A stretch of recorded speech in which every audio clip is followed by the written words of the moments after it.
I think people just need to be confident in themselves. And I think that comes from having a skill set that you know you are the best at.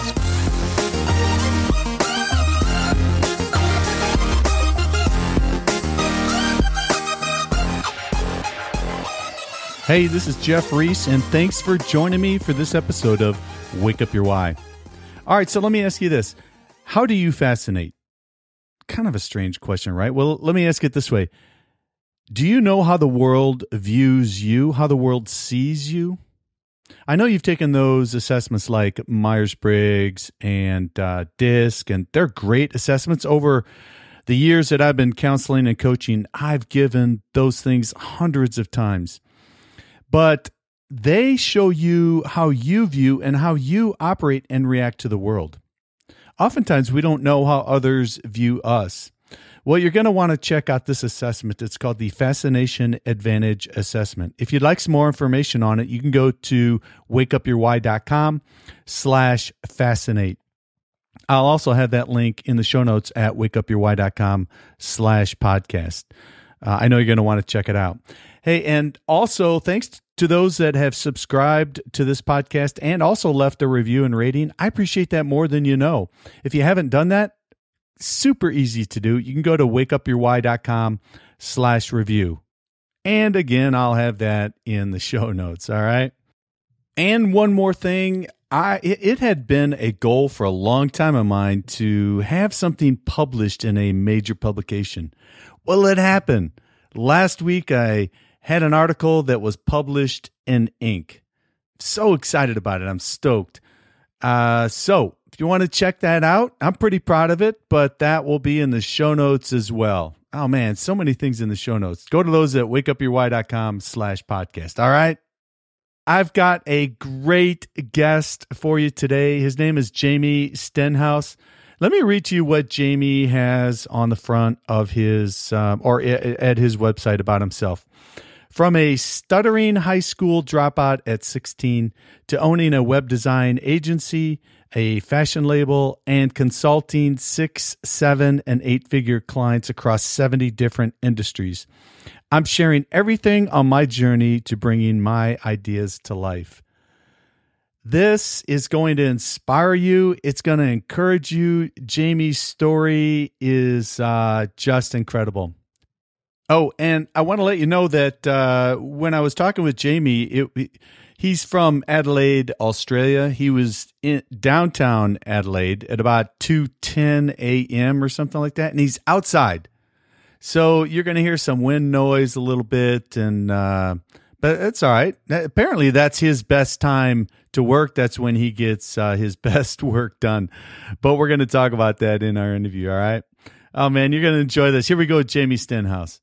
Jamie, man, I've been looking forward to this. It was short notice, but I've been looking forward to this. So thanks for taking a few minutes to talk with me today. Thank you very much indeed. Yeah. No worries. Awesome. So you're in Adelaide, Australia. And yes, that's correct. It's early in the morning. We'll get into that in a bit because I want to find out about that. But let's jump into it. And I want to find out, Jamie, why do you do what you do? Why do I do what I do? That's a broad answer, but I think it comes down to a few key reasons. If we have a look at my track history over the last 8 or so years, a lot of it comes down to having just the actual creative freedom. Mm-hmm. So in sort of all of my projects that I approach, I always try to create a sort of product that then ultimately becomes the ambition of somebody else. Mm-hmm. So if that be the clothing company, if that be in my previous agency, if that be my online training courses, if it be anything that I create from here on out, I want people to have the sort of mindset of, hanging my products up on their wall and going, I want to have that. So it's kind of like creating a really high quality product, but also having that actual creative freedom as well. So, regardless of what actual industry I'm in at the time, that is really what I always use. Like, can I create a product that then it will ultimately become the ambition of the marketplace to have that product. Yeah. All right. So you're well, when I look at your stuff, Jamie, you've done quite a bit. I want to find out about that. You're obviously a very creative person. Now, so often the case when we take a look at different people online, and man, you got a great face. You're a good looking guy. You're young. You're knocking it out of the park. We can take a look at those things and say, man, I'd like that or whatever. But we don't always get the behind the scenes picture of really what it takes for a person to get there. So it's been a struggle for you from an early age, and you've dealt with an issue of a speech impediment or stuttering. And tell me about that. When did that start for you? That began from as early on as I know, I think. Probably year 3, year 4, I think, is when I really became aware of it all. And that kind of just really put a lot of pressure on me during high school and that, obviously. But it ultimately brought me to here, like, really, because during high school and even after high school, I tried to avoid talking to pretty much anyone I could. It's tough. And it's tough to do. Yeah. Oh, yeah. And so I quit high school, and I pursued a 3-year course in high tea. And then after finishing that course, I was 17, drop out of high school, and I went to get employed. But unfortunately, everyone needed someone who could either talk to clients or handle the front desk. Yeah. So my 3-year plan was kind of collapsing quickly. So I had to learn how to generate an income online without using my voice. And that kind of brought me to where I am now. So I wouldn't change it. I think it's a great trait to have. I think you are aware a lot more. I think it has taught me a lot about myself and about how to relate to other people as well. And really, ultimately, it actually helped me to drop out of high school and then get to where I am now. Because if I didn't have that problem, then I don't know what would have happened. I might have completed high school, might have ended up in some career that I ultimately didn't enjoy. Yeah. So you dropped out when you were 16. Now, dropped out when I was 15, 16, end of year 10, maybe 15, 16. Wow.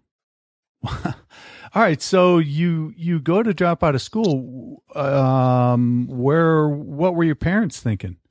My mum was, she said, I either have to work full time or I have to do a course full time. And I was already pretty much an actual computer nerd anyway. Yeah. So I felt I would lean towards that industry a lot more. So for me, it was just really 3 years of trying to not talk and trying to look productive, but then really spending all of my time on MySpace and all of that. So, but yeah, they didn't mind too much. They were pretty encouraging. I think because I was quite young as well, and I wasn't getting into trouble at that age. Partly again because I didn't head outdoors overly too much. Yeah. Now you were an only child, right? I was, yes. Okay. The only reason I asked that is I didn't, if you had brothers or sisters that were doing something else or that you wanted to follow in their footsteps or whatever. What kind of work was your dad doing? My dad and my mum split up when I was 3 or 4, but Okay. at the time when I was 15, I think I was working in the council, and my mum, oh, I should know this. I think she was at university, I think, but don't quote me on that because she will kick my ass if I get it wrong. So, Okay. but I think it was university. All right. I'm really bad at that. Anyway. Yeah. Well, no, that's all right. I asked because sometimes, parents or, if they're split up or whatever, sometimes they want you to follow in their footsteps and, work in an industry that they're in or anything. But there wasn't any expectation surrounding that to do what they did. Not really. I think my mum's underlying tone was just be happy. I think that came from seeing how much pressure I put on myself every day during actual high school, and she was also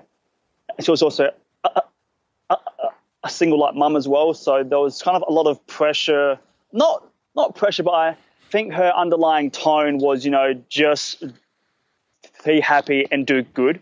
Mm-hmm. I think that's what I got from her. Mm-hmm. So how did you put pressure on yourself?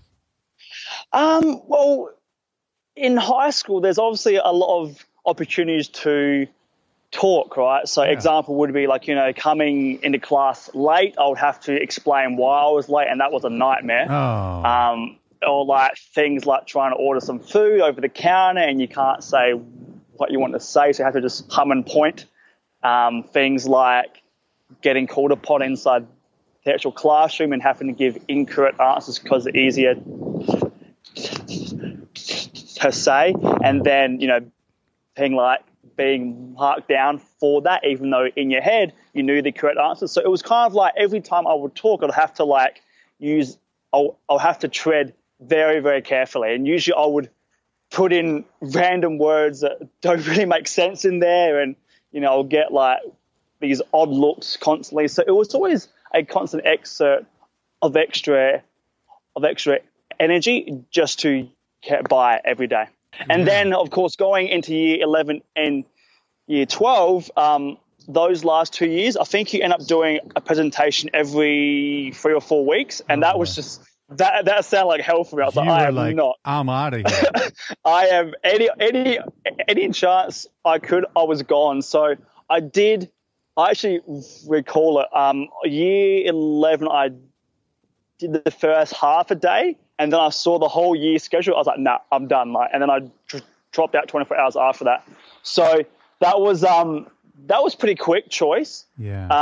But it ended up paying off quite quickly. Well, yeah, sure. So did you have friends in high school? Yes, I did. Yep. Yes, I did as well. Had your core group of friends as well. But even that was a little bit harder not as hard to communicate with, but I didn't feel like I was being authentic. Yeah. Even with them. And same with my parents too. Like, even having just to tiptoe around everyone, So, it was helpful having them, but it still felt like a minefield every day. Yeah. So how did you deal with the whole emotional aspect of it, Jamie? So I was aware that, yes, this was really annoying and I hated it every single day, and I would be stressed going to school and I would cry at night and that. But I was like, well, yeah. But I was like, well, I'm not going to end it. So I might as well just, take it on as it is. And also and it's quite interesting. So I actually tried to hide it a lot. Mm-hmm. And of course that just caused it to amplify a lot more. Yeah. So I always tried to pretend that I didn't actually have it. And that just created a lot of incongruency as well. So I felt like how people related to me wasn't actually me on the inside. So that it was a very complex time of my life. So hence why now, if you look online everywhere, I I I am very upfront about it, so that there's that level of congruency. Yeah. Yeah. Wow. Feeling really kind of, Jamie, I kind of get a picture of feeling trapped wherever you turn. If you try to ignore it, then, that can bring it up. If you're feeling stressed or pressured, that can bring it up. And then so, you try to hide it, and then you're not authentic and everything. So then you quit school. How did you get some relief from it? When did you start to learn to work with it? And, when did it start to get better? Not overnight, obviously, but Yeah. I think it came from a few things. Obviously, I think in entrepreneurship, you naturally have to work on yourself as a person, right? Yeah. So that tends to iron out a lot of other problems as well. It's like inside actual entrepreneurship, I learned a lot about myself. I learned a lot about personal boundaries. I learned a lot about executing. I learned a lot about what is actually important, and that kind of happened over time, slowly. And then as I just became more and more capable, I guess I got more confidence in myself, and I kind of just happened to work on myself in every aspect, like health, mental, financial, relationships, confidence, all of that. And kind of over time, that gave me somewhat control over it. And then when I was about 22 or 23, I did a 4-day intensive called the Maguire program, which is a course for people like me who is and that event is hosted by people who have been through the exact same thing. So but at around 23, I had a pretty good grasp on it, but I wouldn't ever do interviews, or I wouldn't ever do video blogs. Yeah. But I had enough of a grasp on it to go out and handle clients. However, it did there's always a however, right? But now that I think about it, it did creep up every now and then, and when it did, it was really, really intense. Yeah. So, but now I'm kind of at a point where I'm comfortable. I'm not trying to hide it anymore, and I just know how to handle it if it does come up. So when you say when it does come up, is that when does it come up? I mean, when you say when it comes up, I mean, is it just like a time bomb that just like, there I go again, or? It depends on a few things. It depends if I'm tired or not. It depends if I know the person. It depends on so much. It depends on if that certain word is an actual trigger word or not. It depends if I'm using my actual tools and techniques properly. So if I'm coastal breathing, it just depends on so much. I mean, if I could predict it, that would be amazing. But unfortunately, you can't, right? It just comes up every now and then. Yeah. Jamie, are you bothered by me asking these questions? No. Good. Not at all. Good. Because I don't want to make you feel uncomfortable, but the reason for my questions, Jamie, is that so many people deal with so many things in life and struggle with just whatever it is, whether it's stuttering or depression or comparing themselves or feeling lonely or whatever. And I think, what you did for yourself is so important in terms of taking not only the time, but investing the money in yourself to get better at what you want to do and to get better at the person that you want to be. I mean, I always think that it's kind of interesting because it's like there was so much small things that actually went into it to then really help me to change it. But overall, I mean, I think it's really linked to internal confidence and, like, if you have just being comfortable in yourself and just being self-aware and, kind of acting as if, so like trying to act as a person that you want to eventually be rather than the person who you are now. Yeah. And that actually helped me just to kind of really ignore a lot of quote unquote problems which have occurred during actual entrepreneurship, and kind of somewhat walk through the world with ease. Somewhat. Somewhat. Somewhat, yeah. So I think people just need to be confident in themselves, and I think that comes from having a skill set that you are the best at. So it could be anything, right? And just having that sort of toolkit there keeps you really grounded, gives you confidence about yourself because you've gone through the process of mastery as well. Mm-hmm. And that just helps out with everything else. Yeah. Yeah, you talked about trying to focus on the person that you want to be. So were there individuals out there that you wanted to try to emulate or model yourself after, or that you surrounded yourself with, whether it be just through online courses or whatever? I think it changes every other year as well. Yeah. But if I look back when I was 17-ish, I got introduced to Frank Kern when I was quite young. And do you know Frank Kern? Have you heard of Frank Kern? Yes. Oh, absolutely. Yeah. Excellent. Everyone has. Awesome. Yeah. And so I got introduced to him when I was 17, and just the idea to quote unquote earn like cash online automatically, I thought was so cool. So Frank Kern sort of pushed me towards the online space indirectly, and then other influences as well, like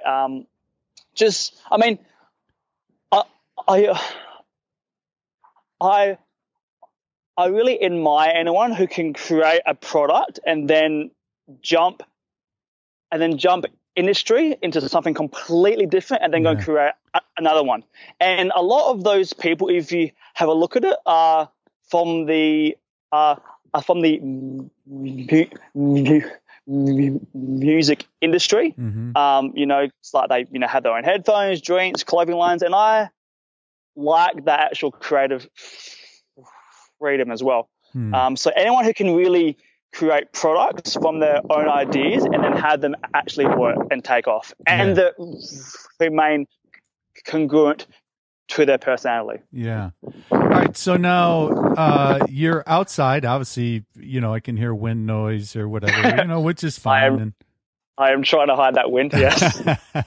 All right. So you're in downtown Adelaide because you wanted to do a video, with a video blog, with the background and everything, which is cool. So the first time you spoke, what are you laughing about? I'm laughing at what I think your question is, but carry on. Well, my question is, I think you got it. The first time you started to do it, did that freak you out? Oh my God. So this was a nightmare. I called in my mum to help me out. I think I must have been 22 or like 21. And so I called her in to help me out. And it was near Christmas time, and I was keen to actually promote a workbook online. I knew it was great. I knew people would actually purchase it, but all that I had to do was film 2 videos. One was an actual opt-in video, which went for about half a minute, and the other one was a 10-minute training video. Now, the actual training video was fine because that was free flow, but the opt-in had a script, an annoying script. And I recall, I think we spent, I'm not even kidding, like it was close to 4 hours. We did something upwards of 82 takes. I was like sweating bullets. My mum was stressed. I was stressed, and we didn't even get it done. Like, we just called it quits. It was like Really? 2:30. And it defeated me. It defeated me, and I was just like, well, I'm going to quit my whole industry tomorrow. This is it. I'm done. Really? I tried. Yeah, it was a nightmare, but it just ruined me, and it was just draining, like, emotionally, and not to have anything come out of it after all that work from doing these 82 half-minute clips that are just terrible upon terrible, and not be able to get an actual reward from it was just, it just shredded me at the time. So that was my first introduction to it. And then, I mean, even now, tonight, I consider this as practice too, right? So any opportunity I can to, like, talk about anything, I will use it as a platform to practice sharing my thoughts and ideas. Dude, that's just awesome. It's seriously, it's amazing. I mean, do you get nervous? Like just for you to say, just like right now for this interview, I view this as practice because I want to get better. Mm-hmm. And regardless of what happens, I'll hope for the best. And you know, if the worst happens, what something I believe in is a little concept called intent with freedom of outcome, and that's pretty much having a very clear intention about what you want to do, but also not being attached to the outcome or how the end result actually looks. So tonight, you know, I am keen to talk to you, share my thoughts and ideas, but I'm not attached to how it ultimately goes, right? Yeah. As long as I share my thoughts and comments, then I've won. Yeah. So, wow, that's a great perspective. What'd you say? The intent with the freedom of outcome. Yeah. I love that. I haven't necessarily heard it like that before. So, all right. So then, you started a clothing line. Was that the first thing that you did? That was the second business I did. All right. The first one was doing the doing websites, right? Yes, correct. Yes. Okay. So what led you into the clothing business? Again, just kind of wanting to share my concepts and ideas, like just having a product I was keen to actually create, and just creating it probably for myself first, but then it actually ended up doing quite well too. So it was just really, I just had a cool idea, and I looked into it, and then it wasn't overly hard to launch that company. And I thought it would sound really cool to say that I had a clothing company as well. so I was like, yep, done. And that I had that for just over, I think, 2 years. And then I outgrew it creatively, which was very interesting because I didn't think I would. I just got over the exact same process of, like, design, print, and launch again and again. So I dropped that in 2011, I think it was. But yeah, up until then, it was doing really well. Yeah. So when you say you dropped it, did you sell it, or you just I probably should have sold it, but I just quit doing it because there were a few other issues as well. So what happened towards the end of it, which is quite interesting, is because I was young. I think I was 18 at the time, 19 when I launched it. Yeah. I didn't actually trademark it. So by some flick of chance, some other clothing company had launched with the actual exact same name, which is amazing, I think, anyway. Huh. But so we went into somewhat of a heated trademark argument. I ultimately forced them to then trade then change their trademark. And just through that incident and through a launch and just doing I don't know, like I kind of just outgrew it creatively, and I was aware that if I wasn't passionate about it anymore, then it kind of would be hard for me to actually on-sell that business. Yeah. Plus, I was 20 or 21 as well, so I was like, all good, all fine, Yeah. So I walked away with profit still, but I didn't print the next line of clothing. However, I really want to get back into clothing again, but more shirts and suits and that as opposed to casual wear. So I will be entering that industry again in the coming years. Okay, so that's why I saw that you filed a trademark on toy clothing in 2011, but now it's no longer protected. Correct. Yes. Yeah. Which probably annoys the people I went up against. Oh yeah, I would think so, right? They're like, dude, we went through all this. We changed it. I know. And then I was like, you can have it. I don't know. I was young. I was trying to prove a point, I think, and then I proved it, and then I was like, you guys can have it. So I'm not too sure what happened, but yeah, that's how it all went down. All right. So I got to ask you this because I thought this was interesting. I saw a post that you did around January 2014 about saving change, and like you had saved like $2,700 or something, right? Do you still do that? Yeah. I do, but I've kind of learnt over the last three-ish years, I've kind of learnt to pay on credit to earn the points so that I can keep flying for free. Okay. So I don't use coins as much as I used to. However, there's probably a lot of coins floating around the office. But yeah, that was quite interesting because I was just trying to actually optimize everything.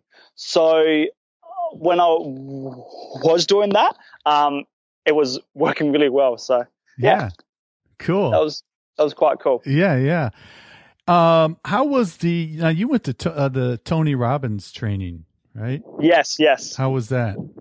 So I did UPW, which is the actual Unleash the Power Within. Mm-hmm. That was good. That was very, very cool. And then a year later, I did Business Mastery, which for me personally, I thought the content was really entry level. Really? Yes, which I hate to say that about Tony, but I think at the time of the course, I was like, this content seems really entry level, but I'm 20 years old.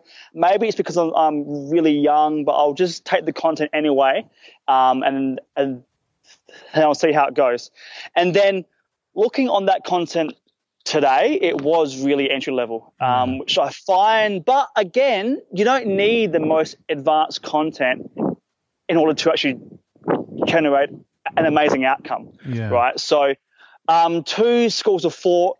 One is that it's not advanced and that it is very easy. And the other school of thought is that it is easy, so then you can actually go ahead and execute it. Yeah, that's a good idea. And it's not always the overall breadth of the content. Sometimes there's, 1, 2, or 3, or so nuggets, right? That you pull out of that and you go, okay, I'm going to focus on that and I'm going to implement it. But you had been through so much, and it sounds like you had been learning quite a bit on your, on your own in different ways, that to go to that, it'd be like, yeah, I've kind of heard this before.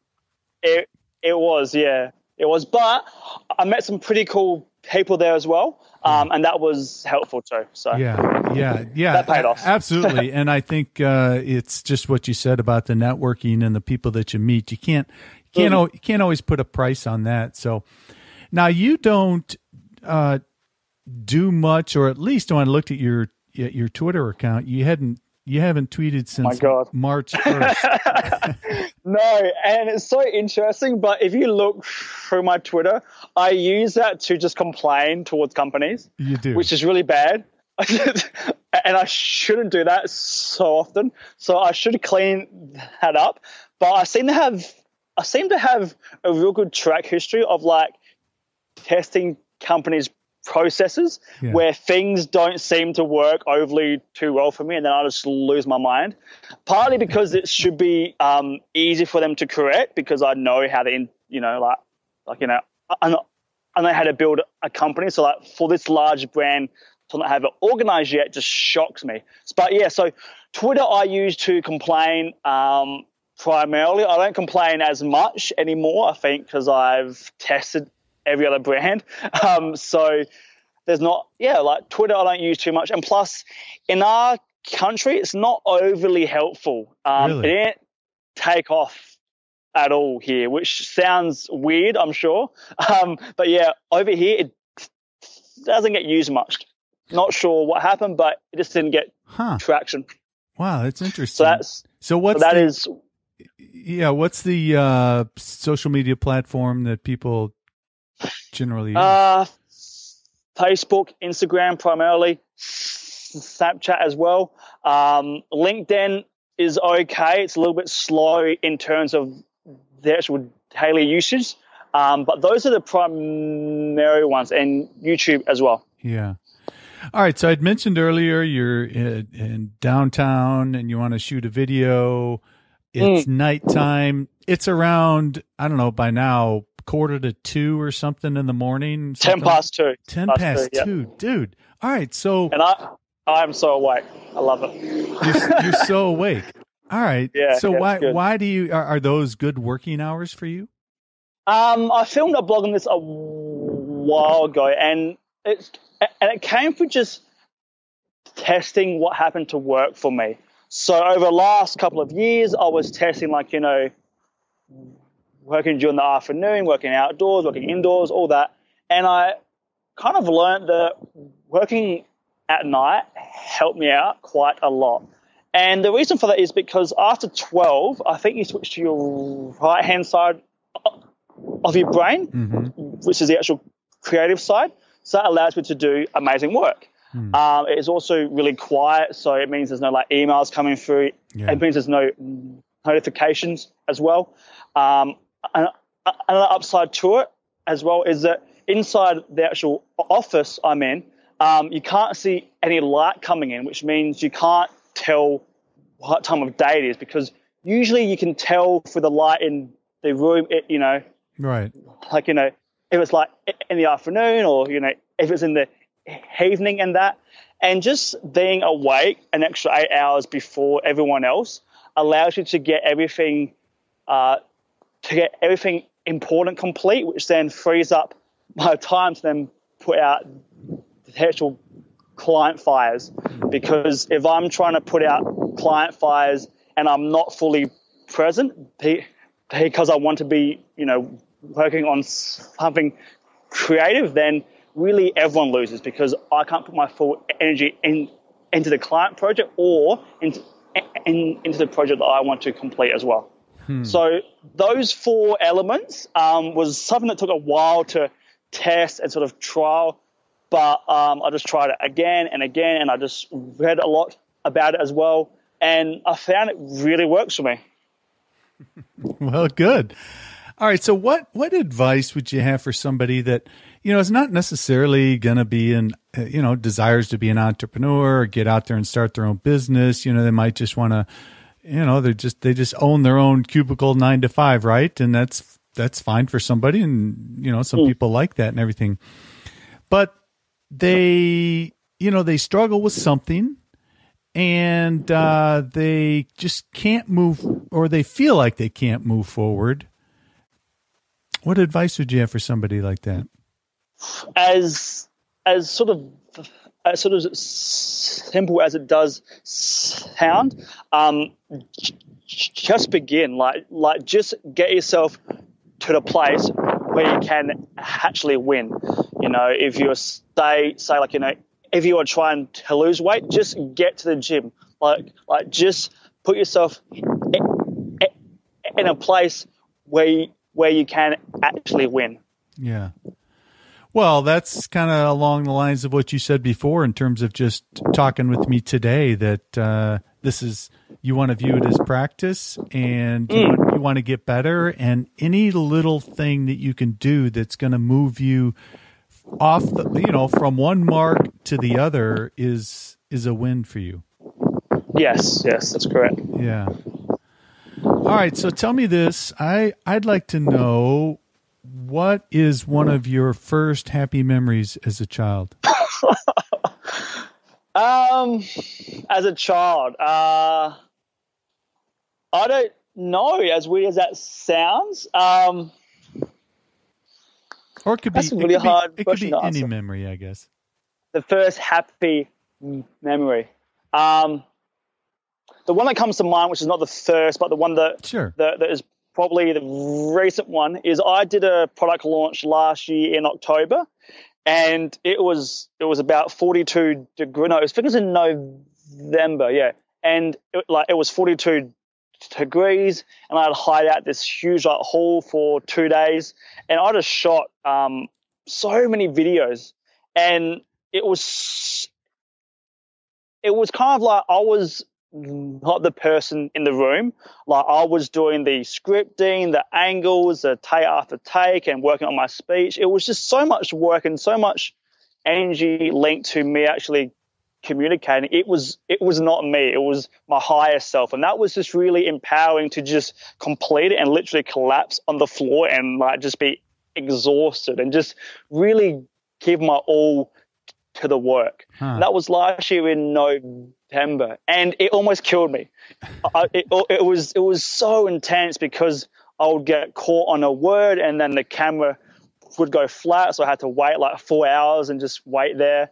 It was draining, but it was so rewarding as well. And in terms of happiness, anything whereby I have intent and I actually complete that intent, that is what tends to make me happy. So if it be work, if it be, social, but primarily work, because it's always an uphill push, right? So being able to create something and then see it through is the most happiest that I will ever be. Yeah. All right. So then let me ask it this way. As a kid, what did you do?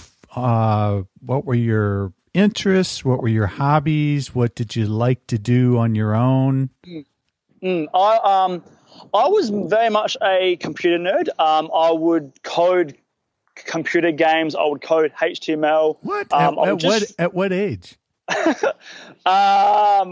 I had Windows 95, so I must have been under 13 or 14. And it was just like, it was because I couldn't afford games. So then I was like, let me look what games they have and what they have, and maybe I can recreate it to some degree.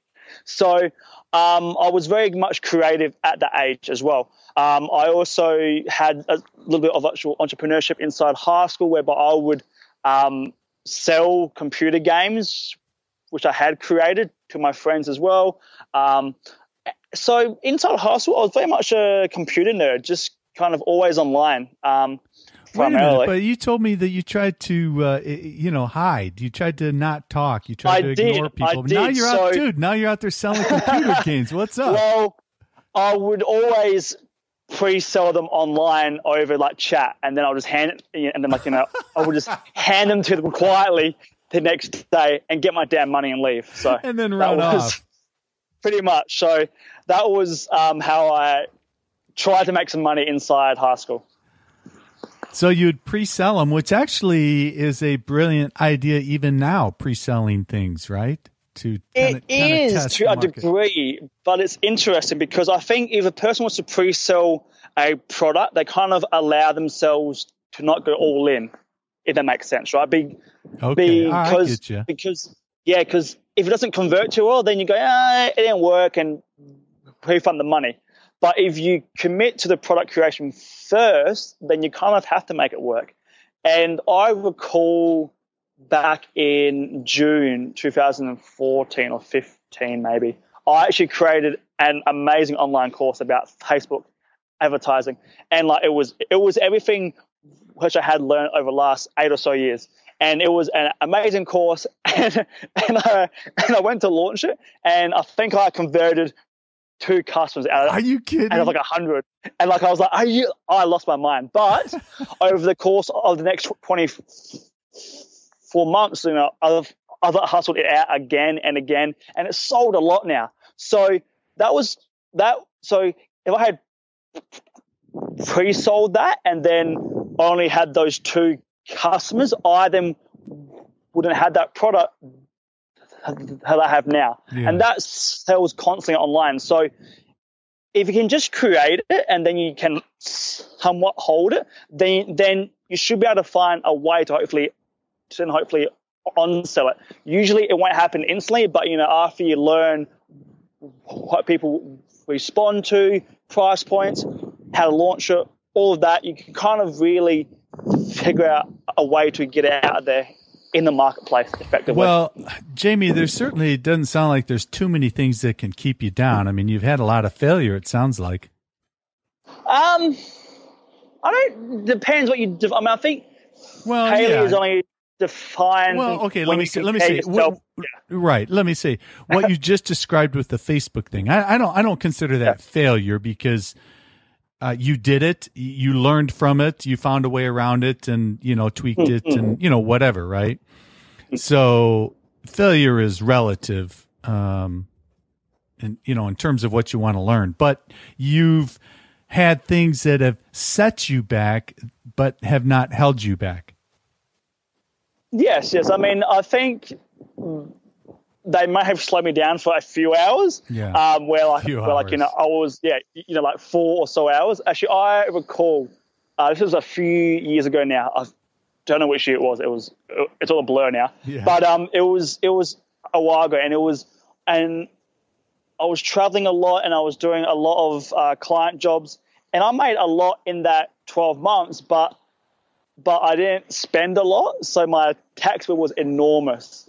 And at the time when I got my tax bill, I think I put it in 2 years late as well, so it came and it almost wiped me out. And I recall opening up the letter and just literally going to bed for a full day. I was like, okay, I will just unwind and handle this tomorrow. So that's an example of a problem put me out for a good half a day, So I don't sit on problems too long because they just get worse, really. So I always allow myself, a few hours to kind of compose myself and then push forward from there. Well, the reason I asked about the one of your first, memories or whatever that is, because I think that there's so many things that are developmental through our life that kind of guide us to a point of where we currently are, where we can look back and say, yeah, I can see how that was, how that memory and the development of something was instrumental in terms of, what I'm doing now. But, I came across you on Instagram, I think from somebody else's post or something. Oh, cool. And I thought, social media. Yeah, absolutely. And what struck me, Jamie, was it was the thing about selling out an audience with no experience in 24 hours or something like that. Yes. And I thought that was amazing in and of itself.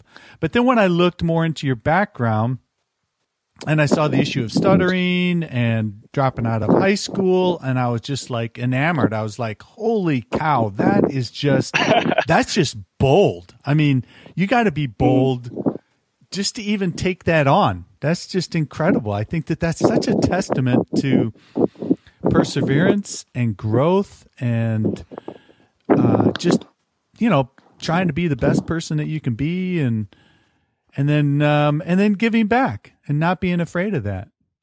Yeah, true. There you go.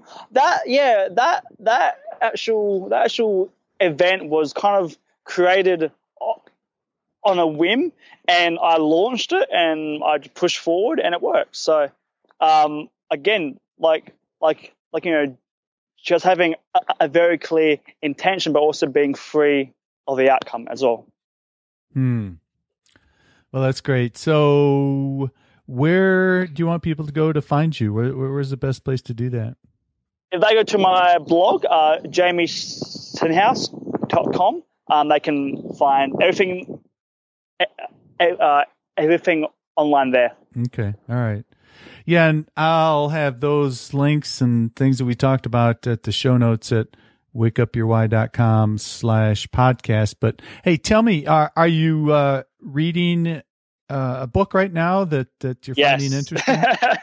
Yes. So I've kind of a few books I'm reading.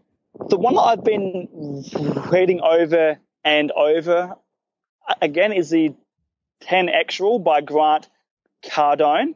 I've read that close to 40 times now, just over and over again. Yeah, it resonates, because if you have a problem, like, you just keep pushing and pushing and pushing. And for me, that just feels so that just was so organic, just to have a problem and to not quit on it, but like just put in the work until it's done. Yeah. So that book I just love. Another one that I drool over is the War of Art by Stephen Pressfield. Yes, I've read that. That's a great book. Oh my God. I like hugged that book for like hours afterwards. It was just, it made so much, like, it just made things click. And I think for every creative person, it's not that we are aware how to do it. It's just that we get caught up in the actual process, you know? Yeah. So for that book, that helped out immensely. And since that book, I've kind of got a lot into Seth Godin as well, and kind of just looking more into why creatives sometimes can't execute. So for me, Grant Cardone and his book, The 10X Rule, is one that I play over and over. Mm-hmm. Yeah, and of course, anything by Seth Godin is brilliant. Seth is he is kind of like a wizard. Like he just writes these amazing topics out of nowhere, and he's so grounded. Like he's amazing. I don't know. I mean, minds like that, I don't even really know how they do it. Well, anyways, hey, Jamie, this has been refreshing. I appreciate you taking some time with me today. Thanks, buddy. Thank you for hanging out. Well, what do you think? Encouraging? Man, talking with Jamie, that was really refreshing, like I said at the end of that interview. Well, what about you? Do you have some fears, something that's holding you back that you just don't want to expose, that you don't want other people to know, or is keeping you from accomplishing something? Obviously, Jamie still stutters, but he embraces that. He says, you know what? I'm not going to let that stop me. I'm going to go ahead and do my stuff. I'm going to go ahead and serve other people. Loved what he said about, what did he say? Okay. All right. Here it is. Intent with freedom of outcome. Jimmy, he wants the best. He wants to put his best out there, but he has that freedom of the outcome. Hey, it's okay. It's okay if I'm not 100% the best, right? And he's going to do it, and he's going to tweak it as he goes along. So, hey, man, put your stuff out there. Just get at it. There's somebody that you're supposed to impact in a positive way. There's somebody that you're supposed to inspire. I know that you can do that, and the world's waiting for you to do that. So get out and do it. Hey, if you want the links to the Fascination Advantage Assessment and to find out how to leave a review and rating and subscribe to the podcast, you can find all that stuff at the show notes at wakeupyourwhy.com/podcast. I appreciate you being here. Got a lot of options of podcasts to listen to. You're joining me today. I truly appreciate that. Well, I hope you know your why, that purpose, cause, or belief that inspires you to do what you do. And I hope you're living it out.